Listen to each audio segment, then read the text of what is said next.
So hey folks, welcome to my channel Expat Nam. So as you know, if you follow my channel, I've been living in Vietnam for many years, and I just did a 4-day trip to Bangkok, Thailand, and I had a great time. I've been to Thailand many times before, but I noticed this time that it was really modern. It seemed really nice, pretty clean, and there was a lot of upgrades to the airport, and it was a great trip. So I wanted to just touch upon Saigon versus Bangkok. Obviously where you live is subjective, but I wanted to go through some of the points which I think are good and bad for both cities, and I'll keep it quick and succinct. Obviously different strokes for different folks. So let's start with Bangkok. So what are the pros of Bangkok? Well, number one is the increasing modernity. So it's becoming very modern. The metro system and the MRT work really, really well, and it's very cheap, it's very efficient, and you don't have to rely on dubious taxis to get around, and it's really good. And I know Saigon will have a metro system, hopefully in the near future, but I'm disappointed that they haven't got it yet, and I really hope they can bring it to fruition soon, because it will be a huge boost to the country in general and a boost to tourism here as well. Accommodation in Bangkok, similar price to Saigon actually, and I would say Saigon a little bit more expensive for long-term accommodation. Quality similar. You may get slightly better quality in Thailand, but you're looking at between 12,000 to 20,000 baht, so $400 upwards for a one-bed apartment with a pool and a gym. With the cost of living increase now in Vietnam and inflation, those sub 10 million dong apartments are few and far between, and they're getting more and more expensive by the month. Bangkok has some great areas. You've got Chinatown to the southwest of the city, you've got the Phaya Thai River, and it's a city of contrast. So you've got a lot of museums, galleries, there's Chinese history there, a lot of Muslim, Indian history. And you've got that in Saigon as well, but to a lesser extent. It's not so prevalent here. One of the things that immediately stood out to me in Bangkok was when I arrived and I checked in with my passport and immigration, they took my fingerprints and they took my photo. And I found that a little bit intrusive. Like, why do they need to take all my fingerprints? Why do they need to take my photo? And it was a little strange. It's the first time that's happened to me, and I'm quite well traveled. Secondly, Wi-Fi is, although it's available everywhere, it's quite difficult to log on. So in Vietnam, you can just log in with a password very, very easily. Sometimes you don't even need that. But in Bangkok, I had to give my passport number. Not all the time, but a lot of the time. They wanted my phone number, they wanted my name, they wanted my address, just to log on to Wi-Fi. And again, I felt a little bit intrusive, a bit of a data grab. And I found myself not using Wi-Fi that as often there for those reasons. So, as I've explained in my other videos, me personally, I do get this feeling of being a little bit more free in Vietnam. People argue with me on that point for obvious reasons, but in my personal opinion, yeah, I do feel a little bit free here. I'm left alone. I can go out on my e-bike, police are not going to stop me. I can stop in a cafe, I don't have to put all my details into Wi-Fi, I can just log on. I'm sure if I rode my e-bike around Bangkok, the police are going to stop me. But I would quite like to ride my e-bike around Bangkok because the traffic is a little bit more orderly. And it's a little bit quieter in the fact that people don't use their horns so much. So it feels a little bit more peaceful when you're going around Bangkok compared to Ho Chi Minh City. Saigon, traffic is hectic and there's a lot of beeping. Bangkok also has some great parks, Benjakiti Park, Lumpini Park. I did a video about this, or it's in my Bangkok videos, guys, if you want to take a look. And this is a great idea. I love cities with parks where you've got a bit of fresh air and space to walk around, and unfortunately Saigon is a bit lacking in this department.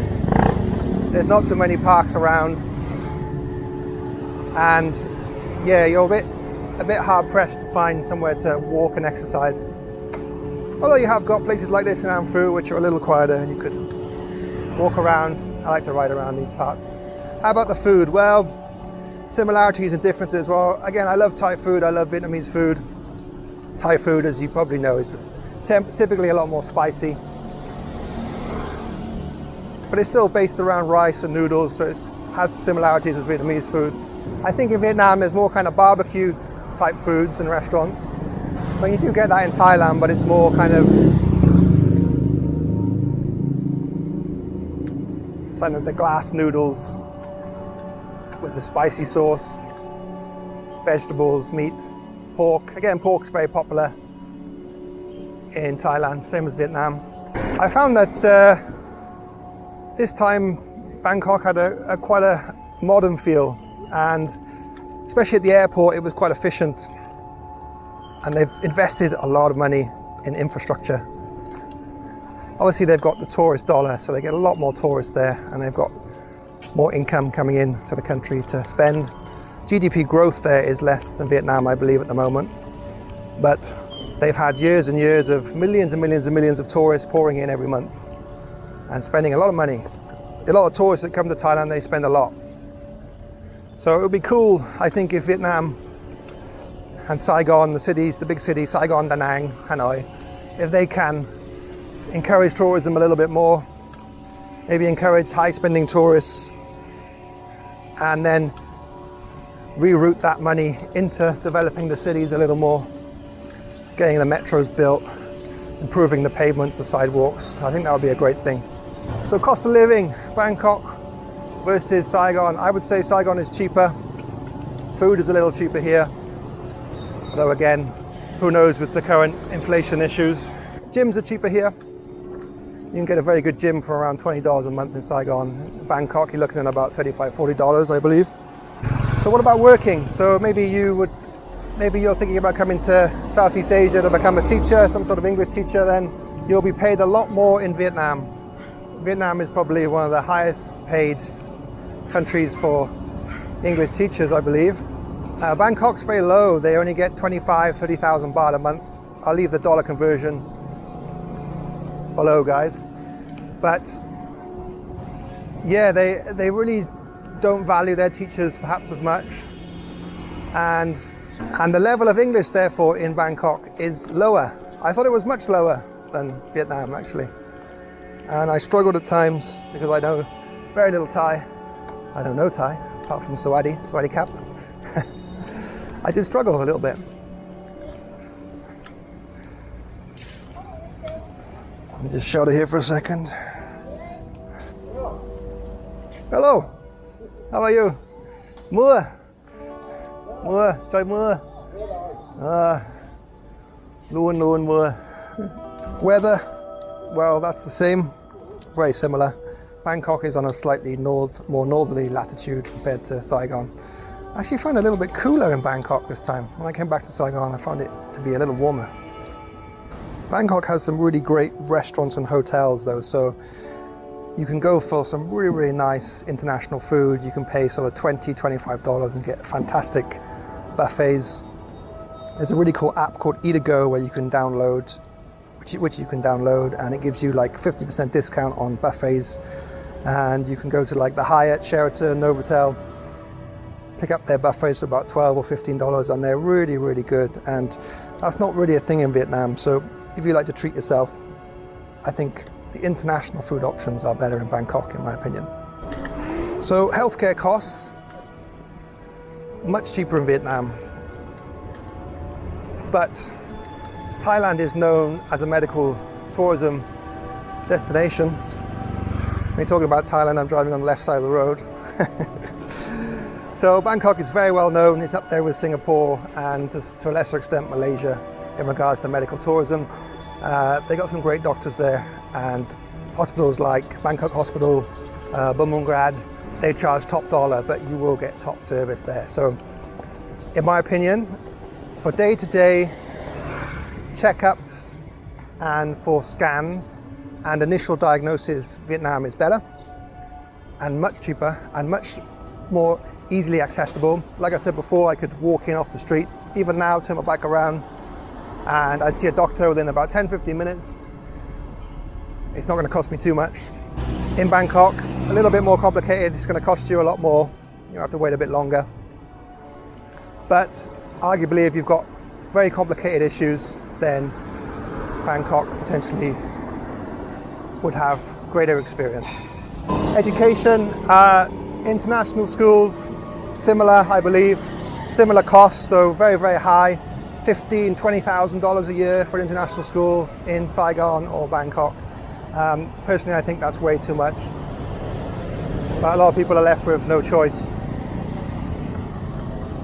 Accessibility to travel, well, again, Bangkok and Saigon, both really good jumping off points for the rest of it, Asia and the rest of the world, really. I mean, you can connect to anywhere in the world pretty much from Saigon or Bangkok.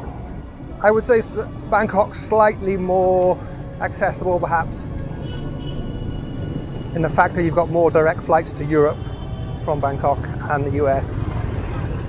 You obviously can easily get flights to Europe and US from Saigon, but they do tend to be a bit more expensive and maybe have some more connections. So traveling domestically, Saigon's great because you have minibuses. You know, I can get to Vung Tau beach town in like 2 hours, and it cost me a couple of dollars on a nice air-conditioned bus. You could do similar in Thailand actually, but a bit more expensive. Domestic flights tend to be a bit more in Bangkok as well. But saying that, domestic flights in Vietnam are really expensive at the moment, especially if you fly Vietnam Airlines. It's about the same price to fly to Bangkok as it is to fly to Hanoi, around 4 or 5 million, which is a lot of money. So safety, I felt very safe in Bangkok, apart from the kind of intrusive feeling I got from giving my fingerprints, taking my photo and giving all my details every time I signed into Wi-Fi. But generally, yeah, I felt very safe.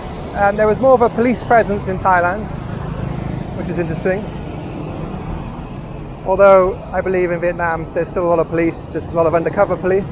But I feel very safe and welcome in both cities, and I think they're both great cities and have a lot to offer. I would say traffic is slightly more dangerous in Saigon, just because of the unpredictable nature, like the guy on the pavement. You don't tend to see people riding on the pavement in Bangkok, but you do get people driving very, very fast. And interestingly, Thailand has a higher rate of traffic fatalities when compared to Vietnam, which I was actually surprised to read that.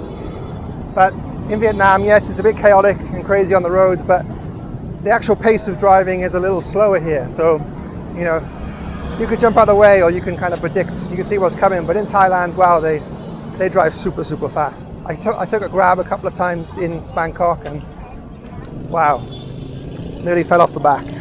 It's very, very easy to change money in Bangkok. So if you're a tourist, or if you work there even, banking's a little bit easier. There's currency exchange booths in all the BTS stations. All the shopping malls have currency exchange. It's very easy to change money. That's a little bit more tricky in Saigon. You need to go to the gold shop to do that, or you can go to a bank, but you need a lot of documentation to change money there. How about things like nightlife, bars? Well, Thailand very famous for certain things, and people do go there for those sorts of holidays, but it's kind of concentrated in specific streets and areas, and I think it's easy enough to avoid. You don't have to, it's not in your face. Although it is more in your face than Vietnam. I mean, you do get that type of thing in Vietnam, but it's not very common, and it's more under the radar here. I never see any kind of bars with girls hanging out with short skirts on.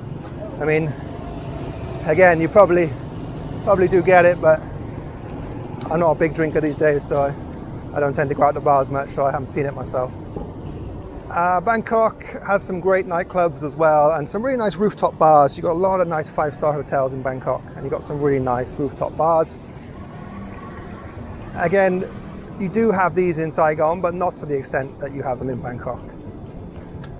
But you're going to be paying a cheaper price in Saigon, whereas I did have a couple of beers in Bangkok, and I was paying like 120 to 150 baht, so $4 to $5 for a beer, Whereas in Vietnam, you can still get beers for around $1 if you want. Obviously you can pay a lot more, but the cheap option is still there if you are so inclined. So it depends on you. I think for long-term living, Bangkok might be better for Westerners because of the convenience, the shopping malls, but it's going to cost you more money. If budget is number one, and I think Vietnam is a better option at the moment, although that is changing rapidly with geopolitical events and inflation. But on the whole, both great cities, both definitely worth visiting and thoroughly recommended by me. So I'm off to the shops, guys, get my shopping. Thanks for watching, thanks for listening. I hope my information has been useful for you today. Please think about subscribing to my channel. I'd love to get your support. I'm nearly at 1,000 subscribers, which is absolutely awesome. I'd love to get there. What a milestone. So enjoy the rest of your day, guys. Take care. Catch you later.